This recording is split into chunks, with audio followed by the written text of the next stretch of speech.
Oasis Audio presents Be You, Do Good, Having the Guts to Pursue What Makes You Come Alive by Jonathan David Golden. Read for you by Kelly Ryan Dolan. Forward.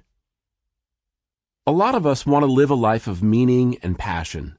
We want our lives to count for something more than simply going to work and paying the mortgage, though I do recommend doing both. Many of us want to impact others and make a difference in the world today. We've deemed at some point in our lives that what we do with our days should matter. In a phrase, you might say you want to be you, do good. But if we're really honest, some of us aren't holding our breath in anticipation anymore. For starters, we're not really expecting God to do something right now. We know that back in the Bible days, God called Abraham to get up and go, Moses to lead his people to freedom, Esther to save a whole nation, and the disciples to share his message of grace.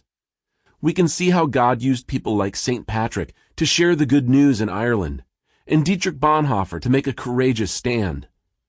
But today, we're not really expecting that God has anything spectacular up his divine sleeve right now. Not this week. And we're not really expecting God's whimsical engagement with the world to happen right here. We'll concede that spiritual rock stars like Mother Teresa in Calcutta, Katie Davis in Uganda, Archbishop Bishop Desmond Tutu in South Africa, and Shane Claiborne in Philadelphia have been specially tapped by God to do his will someplace else.